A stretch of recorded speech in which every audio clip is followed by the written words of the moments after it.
"I'm sorry, Maya, but your services are no longer required." Sebastian Lloyd's voice was cold and distant, the sound of a man accustomed to making life-crushing decisions without soiling his own hands. Behind him, standing like a poisonous porcelain statue, was Ariana Lefebvre, the little Charlotte's godmother. The smile on her lips was almost imperceptible, a small curve of victory that only someone trained to observe minute details could catch. And Maya Novak saw it all. At 28, Maya never imagined that the job where she'd found a rare glimpse of purpose would end like this, with a dismissal disguised as concern. "Your intensity is disturbing, Charlotte," Sebastian continued, avoiding her gaze, clearly reciting a script written by Ariana. "She needs calm, normality, and your routines, your methods, are a bit obsessive." The word obsessive hung in the air of that luxurious room, a polished weapon used to transform Maya's greatest strength into a shameful weakness. Maya's autism wasn't a diagnosis for her.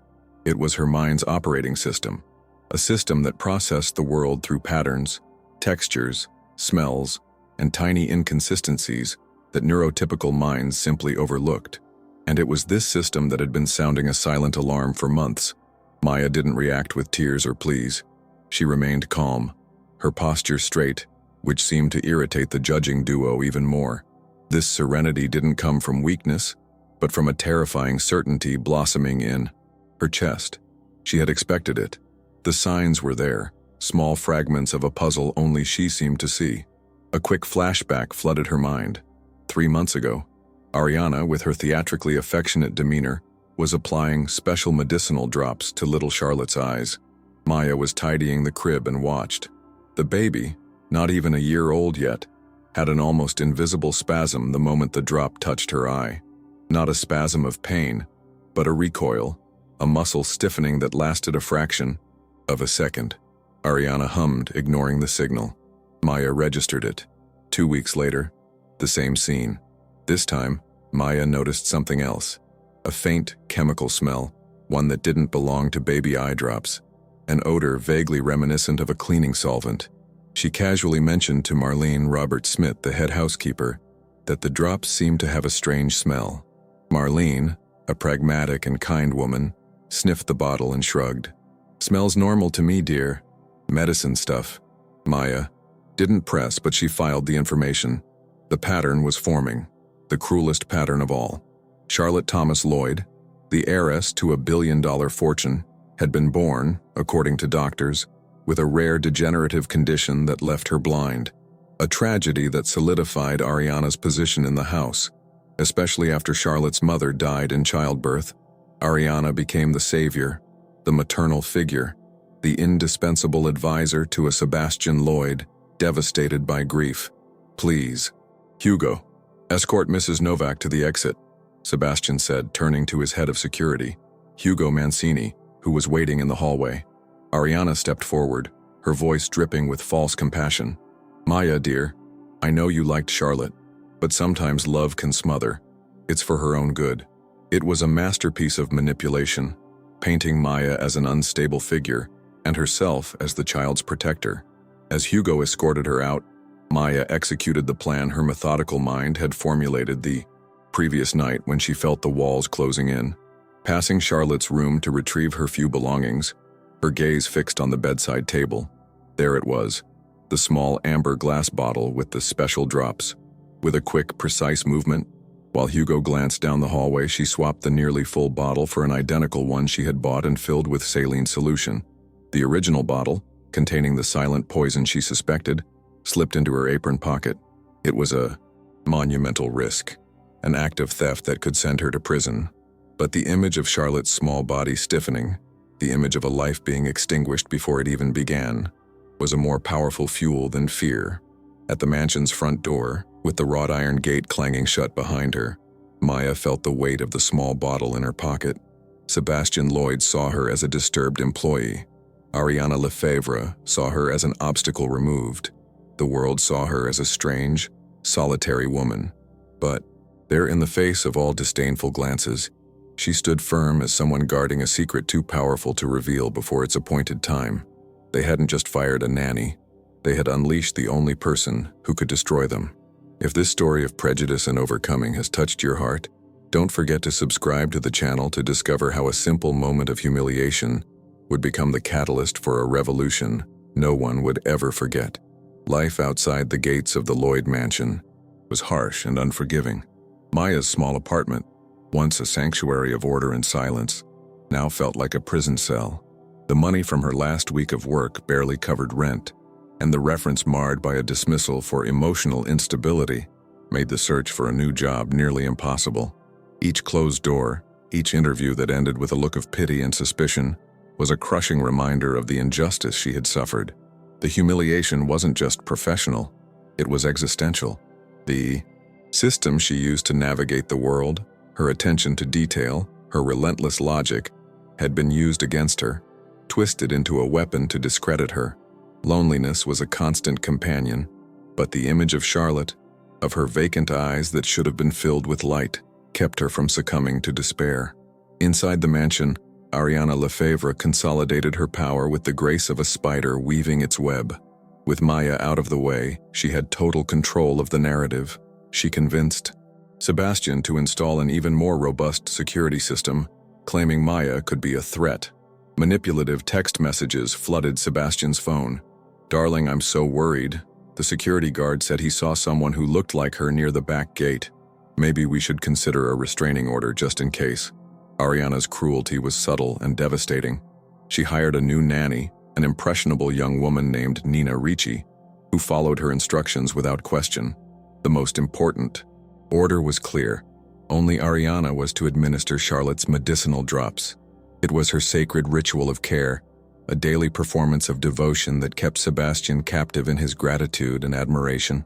Meanwhile, Maya began her own covert investigation.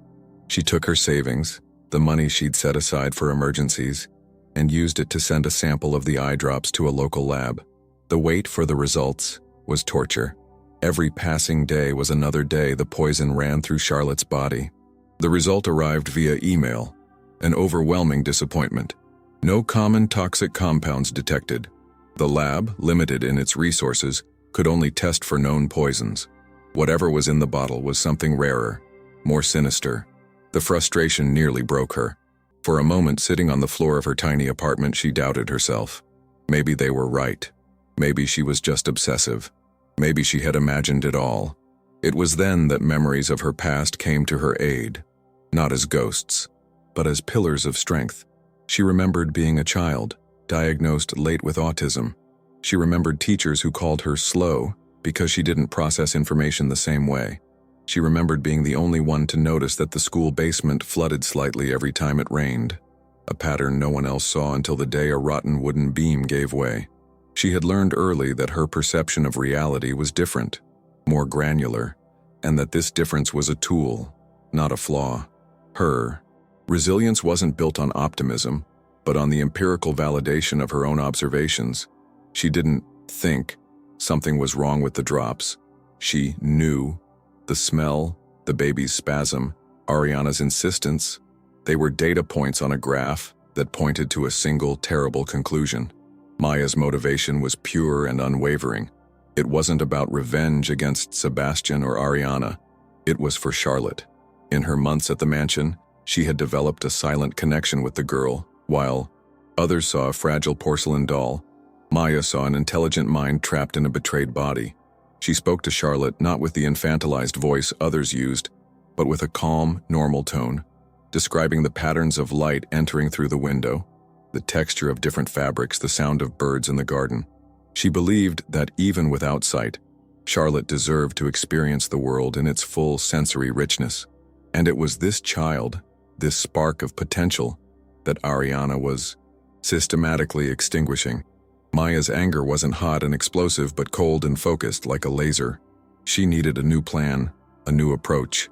The lab had failed, but the internet was vast. She spent sleepless nights immersed in chemistry and toxicology forums, researching compounds that could cause induced blindness with degenerative symptoms. It was a shot in the dark, a search for a needle in a digital haystack.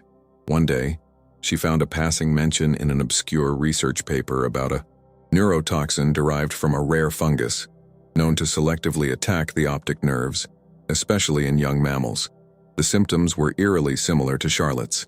The article, however, was behind a prohibitively expensive paywall. It was another obstacle, another wall, but each new humiliation only strengthened something within her that her oppressors couldn't see, a silent force fueled by the very injustice they sought to impose. What those privileged people didn't know was that every act of disdain was writing its own sentence of defeat. For a moment, when she received the lab's email, she bowed her head to apparent failure, and anyone watching would have thought her spirit was broken. But those who know true strength know it grows precisely in silence. Maya knew she couldn't move forward alone. She needed someone from the inside, someone who could confirm her suspicions and, perhaps, gather more evidence. There was only one person she could place a spark of trust in: Marlene. Robert Smith, the housekeeper. Marlene was a woman of another generation, practical and no-nonsense, but she had always treated her with a decency bordering on affection. She saw Maya's mind not as strange, but as meticulous. Maya waited near a cafe Marlene frequented on her day off. When she saw her, her heart raced. The approach had to be perfect. Any mistake, and Marlene might simply report her to Sebastian. With a trembling but firm voice, Maya laid it all out. The baby's spasm, the chemical smell, the orchestrated dismissal, the suspicion of slow poisoning. Marlene listened in silence, her face a mask of skepticism. Maya, that's a very serious accusation. Ariana adores that child. Maya then pulled a small printout from her bag. It was a screenshot from one of the toxicology forums with the description of the neurotoxin and its effects. "I know it sounds crazy," Maya said, her voice low and urgent, "but I'm asking for just one thing. Watch. Watch Ariana when she's with Charlotte. Watch if she lets anyone else touch those drops. The truth is in the patterns, Marlene, and her pattern is absolute control." The seed of doubt was planted.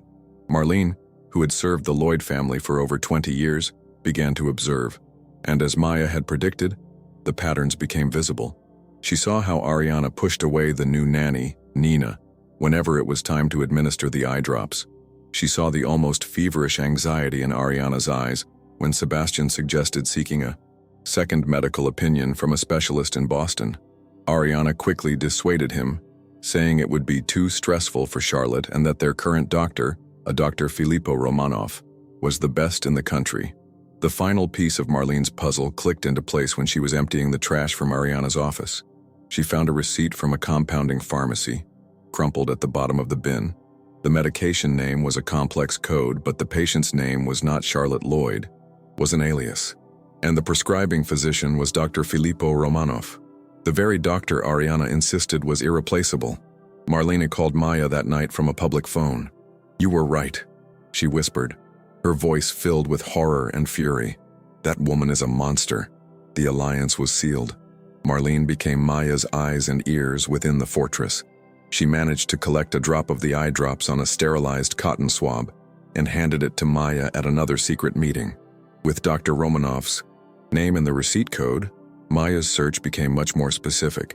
She used the little money she had left to pay for an hour of online consultation with an independent biochemist she found on a freelancer platform, a man named Eitan Gallagher. She presented the data anonymously: Charlotte's symptoms, the medication code, the suspicion of a specific neurotoxin. Eitan's response was immediate and alarming. "This isn't medication. It's a customized variation of a known toxin that causes optic nerve atrophy. It's slow, hard to detect, and in a child, the effects would be devastating and likely diagnosed as a congenital condition. Whoever is doing this is methodical and cruel." The professional validation was like a jolt of adrenaline. Maya wasn't crazy. She was right. Eitan, intrigued and horrified by the case, offered to analyze the cotton swab sample pro bono. The confirmation came 48 hours later. The toxin was there. They had the scientific proof. But, as Eitan warned her, it wasn't enough. Ariana's defense would be simple: blame the pharmacy, claim contamination, or even accuse Maya of planting the evidence. They needed more. They needed a confession. They needed to catch Ariana and her corrupt doctor in their own trap. Ariana's arrogance was her Achilles heel. She underestimated everyone around her, especially the weird nanny she had dismissed. She would never imagine that Maya, on the outside, was assembling a silent army of two, a loyal housekeeper and an indignant biochemist. It was when everyone laughed at Maya's obsession that something unexpected began to take shape. For a moment, when Maya was fired, everyone thought they would witness just another predictable failure, another different person knowing their place. But anyone watching closely would notice it wasn't fear that made her hands tremble as she left. It was the contained power of someone about to rewrite history. The plan was audacious and relied on the predictability of Ariana's behavior. Eitan Gallagher, the biochemist, managed to synthesize a perfect placebo, a saline solution with the same viscosity, color, and even the same subtle chemical smell as the poison, adding an innocuous compound he could identify later. The most dangerous part fell to Marlene. One night, while Ariana and Sebastian were at a gala dinner, Marlene entered Charlotte's room. With her heart pounding against her ribs, she found the poison vial in Ariana's designer handbag. With steady hands, she performed the swap. The real poison went into a secure container, and the placebo took its place in the original bottle. The trap was set. Now, they had to wait. The following weeks were an agony of patience. Maya and Marlene communicated through coded messages. Every day that passed without the poison gave Charlotte's body a chance to fight. And then, it happened. Almost a month after the swap, Marlene sent a single-word message to Maya. Miracle. That morning, while tidying the room, Marlene moved a colorful mobile over Charlotte's crib, and for the first time the little girl's head turned slightly towards the sound and color. Her eyes, though not yet focused, responded to a stimulus. Moved, Marlene mentioned it to Sebastian. "Mr. Lloyd, I know it might just be my imagination, but I think little Charlotte followed the mobile with her eyes. To a desperate father, that crumb of hope was a feast." Sebastian, tears in his eyes, rushed to tell Ariana. Her reaction wasn't joy, but barely disguised panic. "Darling, that's wonderful, but we can't create false hope. It could have been a reflex," she said, her voice a little too high. Ariana's panic was exactly what Maya had predicted. In her perfectly controlled world, a miracle was a system failure. It meant her poison wasn't working. That same afternoon, arrogance made her make the fatal mistake. She called Dr. Filippo Romanov from her car, a place she considered safe. "Filippo, we have a problem." Her voice was an angry hiss. "The dose isn't working. He's talking about miracles. What the hell did you give me? We need something stronger now. He's thinking of bringing in an outside specialist. If that happens, we're finished." What Ariana didn't know was that Marlene, on Maya's advice, had discreetly activated the automatic call recording feature on the luxury car's app, which synced to the house's cloud, a feature Ariana herself had insisted on installing for security. Every incriminating word was captured. The final execution was scheduled. Sebastian, fueled by hope, booked an appointment with a new specialist, the renowned pediatric neurologist Sophia Urban-Koster. He invited Ariana to be present so she could hear the good news. Maya, through Eitan Gallagher, ensured they would be there too. Eitan contacted Sebastian, introducing himself as a researcher interested in Charlotte's rare case, and asked to bring his research assistant, who had observed the case from the beginning. Sebastian, eager for any help, agreed. On the day of the meeting, the atmosphere in the mansion's living room was thick. Ariana entered, exuding forced confidence, and froze. Standing beside Eitan Gallagher, a tablet in her hands, was Maya Novak. Ariana's face went from shock to fury, then to fear in a succession of micro-expressions that Maya catalogued with cold satisfaction. Dr. Koster began examining Charlotte, noticing the subtle pupillary response. "There's some activity here," she said, intrigued. It was Eitan's cue. "Mr. Lloyd, what I'm about to show you may be shocking." He connected Maya's tablet to a large screen on the wall. First, he displayed the toxicology report, explaining in layman's terms the presence of the neurotoxin. Ariana scoffed. "This is ridiculous. This woman is a resentful ex-employee. She's trying to frame me." Sebastian looked confused, torn between the trust he had in Ariana and the scientific evidence before him. "Ariana, what does this mean?" he asked, his voice wavering. It was then that Maya hit play. Ariana's furious, hissing voice filled the room, blasting from the high-fidelity speakers. We need something stronger now. If that happens, we're finished. The color drained from Ariana's face. She glared at Maya with pure hatred. Sebastian Lloyd looked like a man who had been punched in the gut. He staggered back, his face a mask of pain and betrayal. As a mercy blow, Maya projected the compounding pharmacy receipts and Ariana's offshore bank transfers to Dr. Romanoff's account onto the screen. Ariana's castle of lies didn't just crumble, it was pulverized. In desperation, she shrieked, accused Maya, called her a witch, a madwoman, but no one was listening. Sebastian Lloyd looked at the woman he had treated like a sister, then at his innocent daughter in the crib, and finally, at Maya, the woman he had dismissed, the woman whose obsessive brain had just saved his family. In a hoarse, broken voice, he said just 2 words to his head of security. Hugo, call the police. The masks fell, revealing the rot beneath the luxury. Justice was being served, but in the silence that followed the storm, one question remained. Could the invisible wounds left by such deep betrayal ever be healed? And what would happen to little Charlotte, the girl at the center of it all? The fall of Ariana Lefebvre and Dr. Filippo Romanoff was spectacular and brutal. The story of the cruel godmother dominated headlines for months. Sebastian Lloyd, leveraging the weight of his fortune and the fury of a betrayed father, hired the best legal team in the country. There were no plea deals, no clemency. The evidence meticulously gathered by Maya and Marlene was irrefutable. The recording, the lab reports, the financial records, each piece painted a picture of greed and sociopathy so shocking that the jury deliberated for less than an hour. Ariana, who had planned to inherit control of the Lloyd fortune through the guardianship of a permanently incapacitated Charlotte, was sentenced to a long prison term for attempted murder and grievous bodily harm. Dr. Romanoff, for his grotesque violation of the Hippocratic Oath, lost his license and also faced a prison sentence. They lost everything: their freedom, their reputation, their place in the high society they so valued. They were reduced to footnotes in a horror story, a cautionary tale about the darkness that can hide behind a facade of perfection.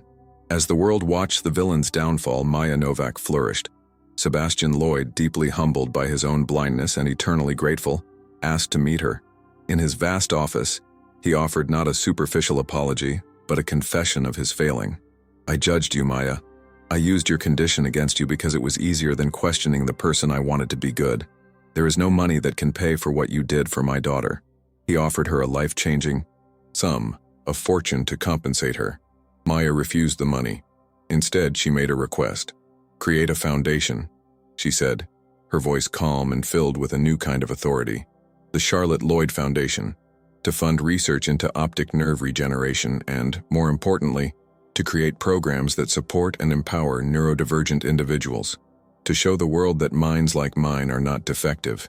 They are different, and sometimes that difference can see what no one else can. Sebastian was visibly moved. He not only agreed but insisted that Maya sit on the board of directors as director of strategy and research. The former nanny, fired for being obsessive, was now a powerful executive, using her methodical mind to change the world. She moved from her small apartment to a comfortable home near a research center, where she collaborated with scientists like Aiton Gallagher. Her life was no longer about survival, but about thriving. Charlotte's fate was the sweetest resolution of all. With the poisoning halted, and with the care of the best specialists her father's money and dedication could find, her recovery began. It wasn't a movie-style miracle. It was a slow, arduous process of therapy and treatment. But, little by little, the light began to return. A year after Ariana's arrest, Maya visited the Lloyd mansion. She found Charlotte, now a 2-year-old child, sitting in the garden with her father. Sebastian rolled a bright red ball towards her. Charlotte reached out, her fingers clumsy at first, but then, with a clarity that made everyone's heart stop, she grabbed the ball. Her eyes followed it, focused, curious. She smiled. In that moment, victory was complete. Marlene Robert-Smith, now promoted to administrator of the entire Lloyd estate, watched from a distance with tears in her eyes, a symbol of loyalty rewarded. She and Maya remained friends, bound by a secret that saved a life. The moral of the story echoed far beyond the walls of that mansion. Maya's strength wasn't in conforming, but in her refusal to abandon her own perception of reality. Her brain, which the world had tried to label as deficient, was, in fact, an instrument of unparalleled precision. She didn't need to become someone else to win.